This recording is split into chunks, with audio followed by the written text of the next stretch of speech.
So I'm really happy to be here. My name is Dan. I was here, maybe not this room, but another room 6 years ago when I first did my first seminar. I just have to say, I was new to New Haven. Working with teachers and that, Marco, Sean, and others, it just changed my life. And it's become such an important community today to be able to think together with teachers, to give teachers a place to create and write and analyze and chart new possibilities rather than just be told and dispatched about what to do. So I'm just grateful for the opportunity to be here.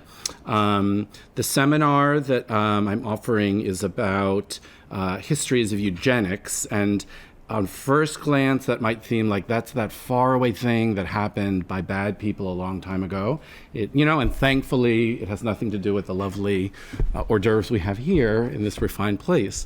But raise your hand if you've ever administered a standardized test before or taken one. Okay. Or taken one. Okay. Raise your hand if you or someone you know has had a bowl of cornflakes. I'm going to do this as something Raise your hand if you or someone you know has had marriage counseling. Okay. Raise your hand if you or someone you know, an expecting parent, has had genetic counseling. Okay. Raise your hand if you've ever been on the Yale campus. Okay. So you know something about eugenics. Because in all of those examples, the history and legacy of eugenics has shaped that site and that practice, that method. And so while we're going to spend some time on that history, and I'll talk about it a little bit now, it's really about what we call the afterlives of eugenics. And those afterlives shape every field. They shape the life sciences. They shape language instruction. They shape the social sciences, statistics, government, sociology, the creative arts, photography, all of them. And the point here is not to just remember what they did, but to think about the term people use, anti-eugenics. What is an anti-eugenic approach to assessing student work that's not rooted in believing in fundamental hierarchies? That your job as an educator is to find out where on the distribution your student is fixed. And so that's one legacy of eugenics, and we'll talk about how we address that. So I want to take maybe 3 or 4 minutes to talk about that, just give you a little taste of the history, and then talk a little bit about the seminar. So this is right outside our door, and it's a postcard of the New Haven Green in 1919. It looks much the same today, and in the far just maybe 1 o'clock, you'll see a building that's no longer extant. It's right next to where the offices of the Teachers Institute are, 185 Church Street. Next. And this building, that's a close-up of it, I think next, was the headquarters of the American Eugenics Society, founded by Yale faculty and brought to the New Haven Green in the 1920s, while other eugenics societies focused on research and collecting pedigree charts and poking and prodding people. They said, our mission is to spread this, to kind of propagandize. We are going to be the public educators about eugenics. And it was based here. Next. This is, it's too small to see from, I think, where most of us are standing, but in the Museum of Natural History in 1921, a few years earlier, held this large international conference on eugenics in that beautiful building on the Upper West Side. And this is the program they designed. And on the right, you see all those roots in the trees? Those are the names of all of our disciplines: biology, statistics, law, philosophy, medicine, genetics. And they said, see, eugenics isn't one thing. It's not just a narrow science. It's all of these. It brings all of these disciplines together. So they said, and part of the exercise we'll do is, well, why were the eugenicists interested in art? Why did they have sculptures at this? Why did they have photos? Why were they interested in questions of measurement? Why were they interested in relationships? What did your discipline and field bring to the eugenics party? And that's something we'll talk about earlier on. Next. This is Irving Fisher, I think probably the most decorated economist. His work is still taught and really influential. He's the first president next of the American Eugenics Society. And in his letter appealing to elites everywhere to join, after opening this, he said, America needs to protect herself against indiscriminate immigration, criminal degenerates, and race suicide. the time is ripe for a strong public movement to stem the tide of threatened racial degeneracy. He had a house on Prospect Street, kind of overlooking Newhallville, which was this multiracial, polyglot, working class area. And he thought that's the future, and that's what we have, that's what we're here to address. Hundreds of doctors and lawyers and scientists responded and sent in their dues to become members of the American Eugenics Society. Next. These are graphics students have created showing some of the spread. I'll show one more. The role of the president, a very famous psychologist named Robert Yerkes, who really is instrumental in developing what he called intelligence tests that lead directly to the standardized tests we administer today to Fisher. Just these are examples, some of the kind of ephemera and materials. You can see the address here. This is a kind of public pamphlet on eugenics. And up next, you'll see they were very clear about what eugenics is. It's not a science of anything. It's a philosophical claim. All men are not created equal. Many a person is tragically destined to be mediocre or even degenerate in spite of exceptional training and opportunity. Some people are not educatable. It's a waste of resources to think that everyone has the same capacity. It's a social philosophy. And we see that social philosophy embedded, materialized in so many of our institutions and practices today, right? We can go to Hopkins, we can take in that beautiful, beautiful campus, and we can go right down the street and see that. That's reflected there. Some belief about capacity and where resources go.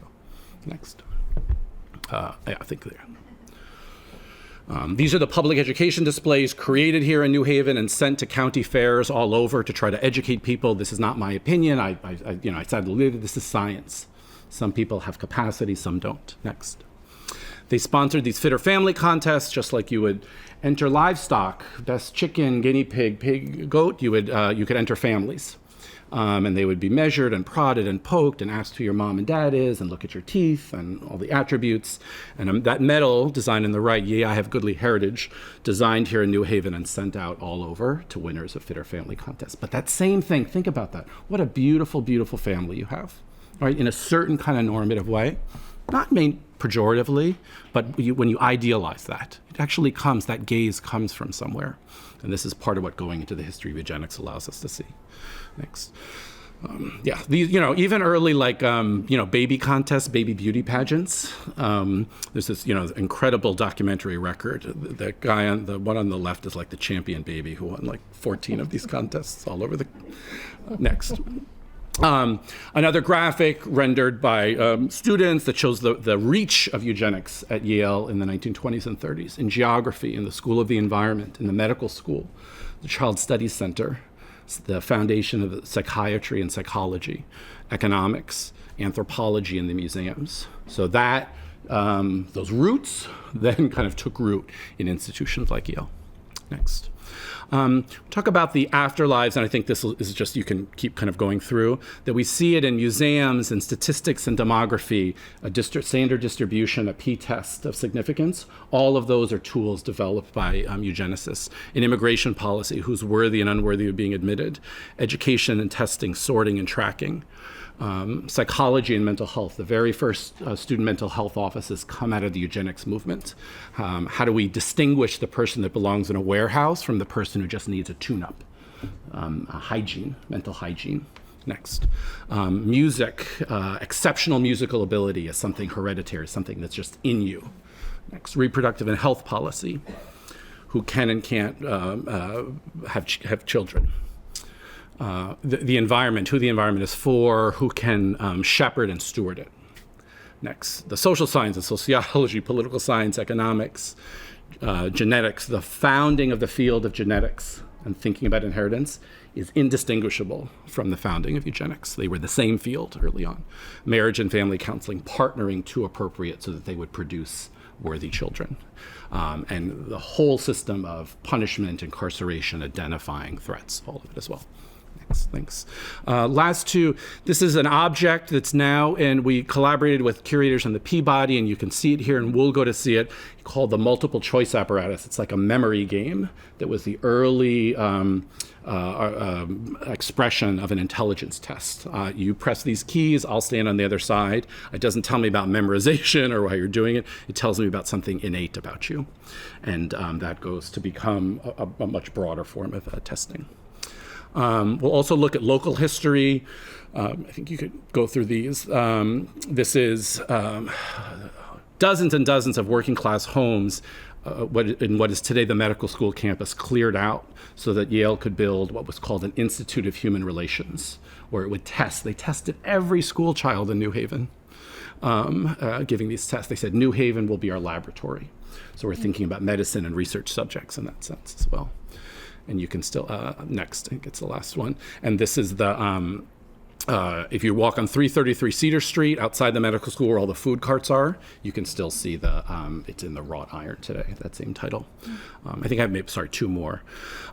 This project has been going on for 4 or 5 years, so we've had high school students, other teachers develop curriculum units about questions of reproductive justice and testing and others, and taught in their classroom. So this, Elsa was a fantastic student. Hillhouse is now at Yale, participated in a workshop a few years ago and designed these lessons.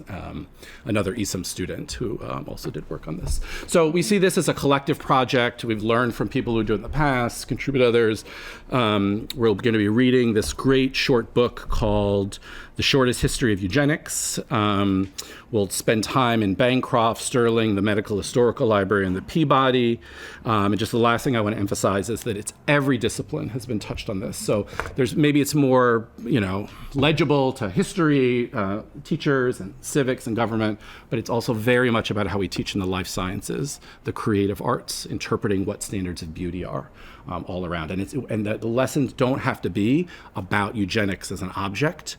They're about how we teach our very subjects and how we can reimagine teaching them in new ways.